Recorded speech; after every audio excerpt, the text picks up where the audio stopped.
Estamos vivendo um momento, um período nessa casa, em que, me parece, a discussão política ficou completamente num plano secundário.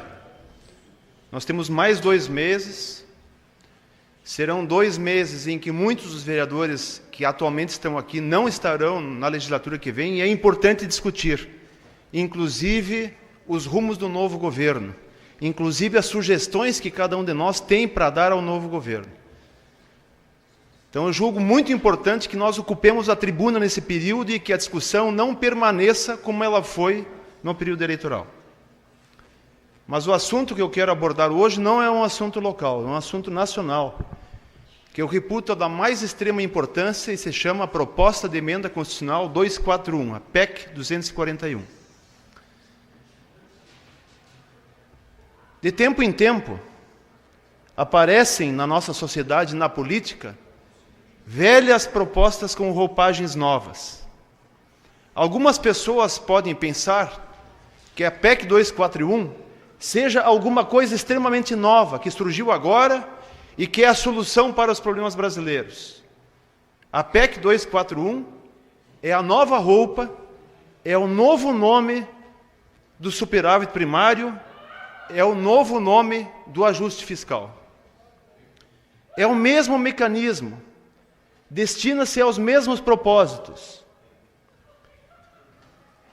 O interessante é que temos alguns opositores atuais à PEC 241, que até alguns dias atrás defendiam o ajuste fiscal.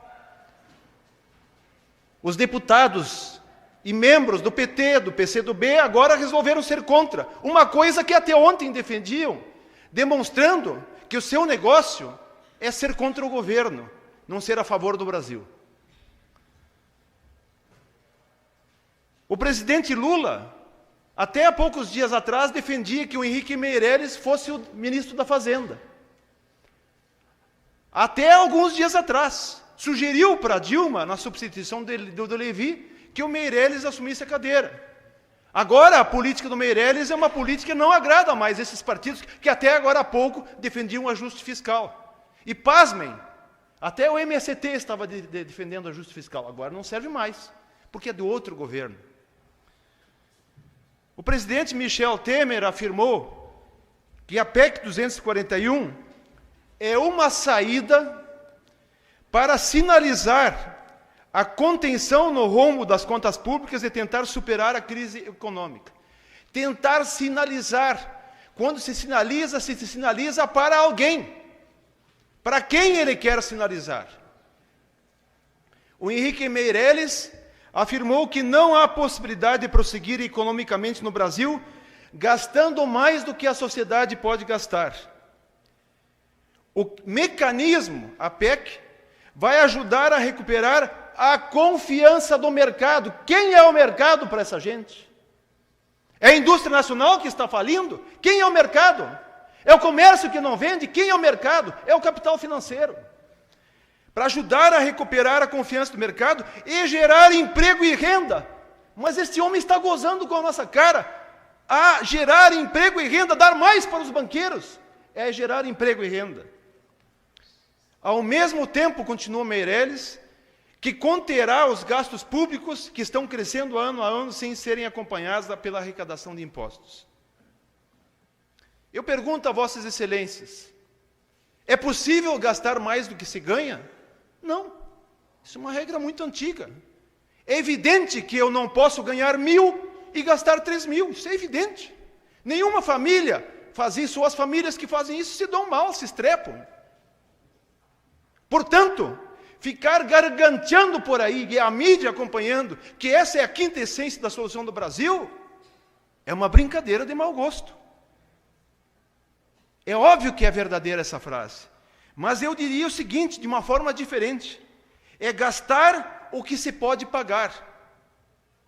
Porque ninguém, nem na vida privada, nem no setor público, vai para frente se não tiver capacidade de endividamento. Então nós nos endividamos aquilo que nós podemos pagar.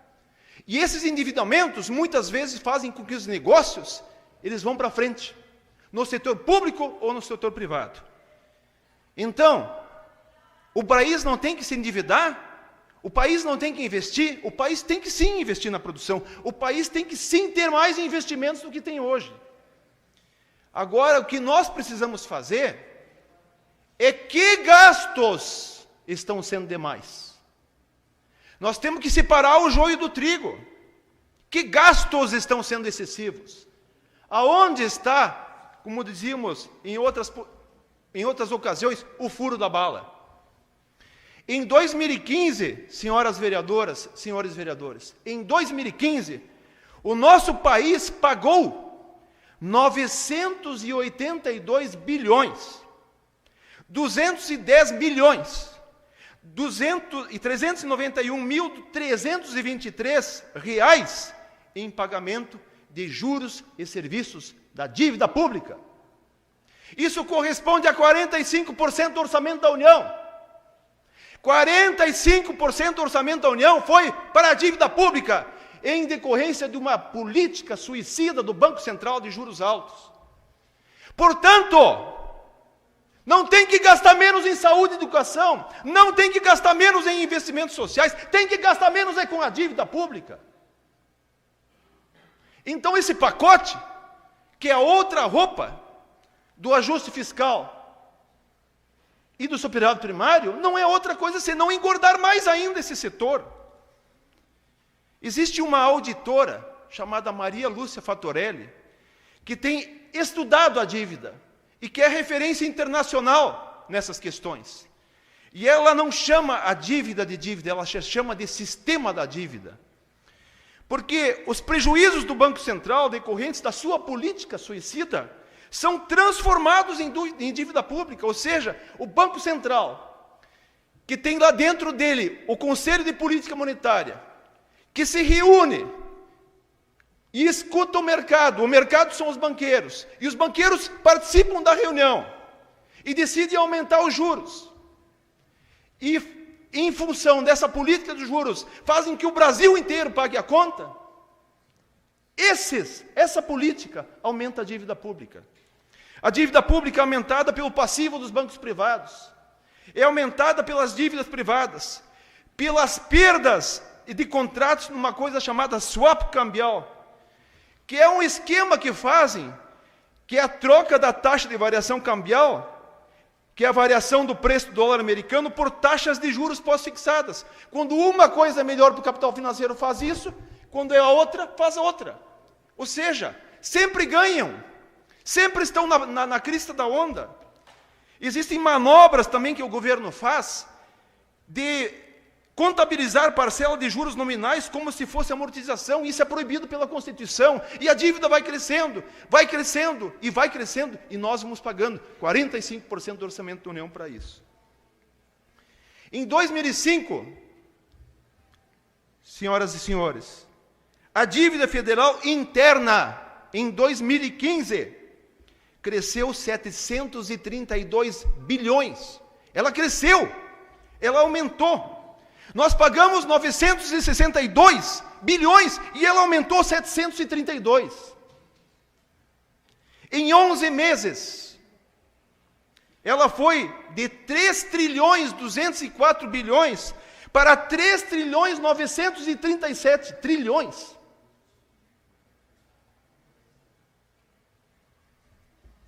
Nós estamos numa recessão bárbara.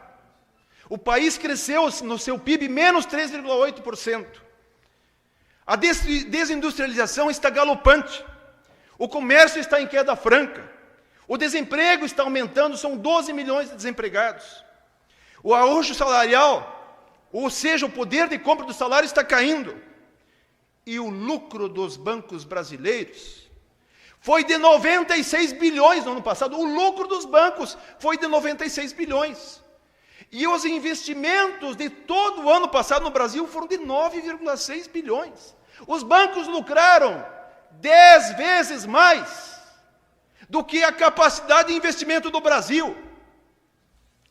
Ou seja, alguma coisa está errada, muito errada, e evidentemente que está clara para todos que querem ver. Enquanto o país desce a ladeira, os bancos sobem a ladeira. O Itaú, só o Itaú, neste último trimestre, lucrou 5,39 bilhões. E de janeiro a setembro, 16,38 bilhões. Ou seja, um único banco, o Itaú, lucrou mais que a capacidade de investimento do país inteiro.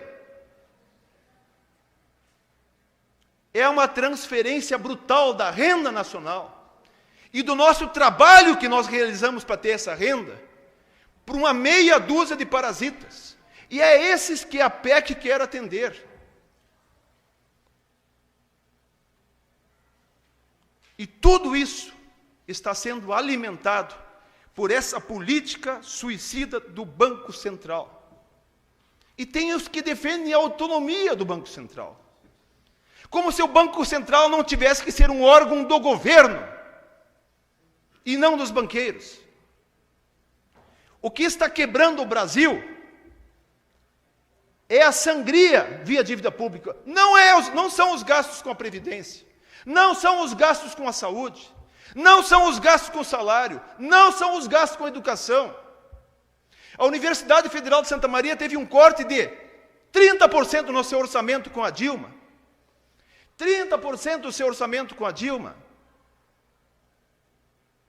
Isso ajudou o país? Pelo contrário, a dívida pública só aumenta, as dificuldades do governo só aumentam, porque o governo está gastando demais com esse setor.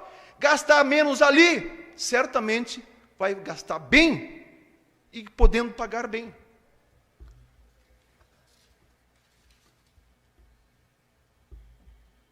De 2003 a 2015, esse é um outro dado do Banco Central, o superávit primário, e para voltar a explicar o que é superávit primário, é tudo o que o governo arrecada, menos o que o governo gasta, excetuando dos gastos, os gastos com capital financeiro. Ou seja, a sobra é para alimentar o capital financeiro. Esse superávit primário, nesses 12 anos, foi de 824 bilhões. O governo enxugou 824 bilhões do país inteiro, do salário dos servidores públicos, dos investimentos, da saúde, da educação, da UPA, que o prefeito Schirmer reclamava que o governo federal não comparecia, dos estados que estão esfacelados. O governo enxugou 824 bilhões de uma capacidade de investimento do país no ano passado de 9,6 bilhões. E foi um contínuo corte nos investimentos sociais. E de 2002, senhores e senhoras, até 2015, a dívida pública cresceu de 839 bilhões para quase 4 trilhões. Apesar dessa sangria toda, apesar do garrote que foi imposto ao país. É por isso que nós precisamos discutir essa questão. É por isso que nós precisamos denunciar que, do ponto de vista da política econômica, não tem nenhuma diferença entre Fernando Henrique Cardoso, entre Lula, com um pequeno período do PAC, que tem um diferencial, a Dilma e o Temer, não tem nenhuma diferença. São todas, do ponto de vista da política econômica, farinha do mesmo saco, atendem os mesmos interesses, rezam para os mesmos. E só o que pode salvar o nosso país, e isso, o Keynes, um dos ideólogos do capitalismo, já disse lá na década de 30 do século passado, é o investimento público. É investimento público maciço, porque a iniciativa privada não fará isso na situação atual. É muito investimento público, o investimento público só pode vir se parar a sangria dos juros, senão ele não virá. Se os incautos quiserem ser enganados e quiserem achar que a PEC 241 não é o novo nome do superávit primário, não é o novo nome do ajuste fiscal, podem ser enganados. Mas nós vamos continuar denunciando. Porque não é possível que um país como o nosso, rico, como nenhum outro, que tem minérios no seu solo como poucos têm, que tem solo o ano inteiro, que é uma das maiores fronteiras agrícolas do mundo, que tem água como poucos, que tem um potencial ilimitado, esteja tratando a sua gente como nós estamos tratando. Estamos fazendo isso porque hoje não há mais necessidade dos países do primeiro mundo estarem militarmente aqui para nos dominarem. A subserviência dos governos, via drenagem de juros e de recursos do nosso trabalho e do nosso suor, faz isso. É contra isso que nós precisamos nos rebelar. E é por isso que precisamos ocupar a tribuna da Câmara, para discutir essas questões, que dizem respeito aos municípios. Ou vossas excelências não imaginam que com a quebradeira da indústria, com a queda da arrecadação de impostos, nós vamos receber menos fundo de participação dos municípios? Ou vossas excelências não acreditam que o prefeito eleito, Jorge Possebon, vai ter maior dificuldade no ano que vem em função disso? Que vai ter menos retorno de ICMS? Que tudo isso está encadeado? Nós precisamos estar atentos. E se nós não estivermos atentos a essa política que só serve a uma meia dúzia, eu já disse aqui, vereador Vargas, eu já disse que foi denunciado em Davos, no início desse ano, que 64 famílias no mundo, 64 famílias, têm a mesma quantidade de riqueza do que a metade mais pobre do planeta, e que são 3 bilhões e 600 milhões de pessoas. Ou nós invertemos essa questão, ou nós fortalecemos o nosso mercado interno com o poder de compra dos brasileiros, ou então nós estaremos indo para um caminho muito ruim, e que nós levaremos décadas e mais décadas para retornar. Eu lembro aqui o maior brasileiro de todos os tempos, Getúlio Dornelles Vargas, gaúcho de São Borja, que na oportunidade em que foi presidente, ergueu uma possibilidade de ter um projeto de nação. Ergueu o país. E os sucessivos governos não têm feito outra coisa senão destruir essa era que custou tanto às gerações passadas. Por isso, abaixo a PEC 241. Não se enganem. Esse é um mecanismo só para engordar banqueiros. Muito obrigado.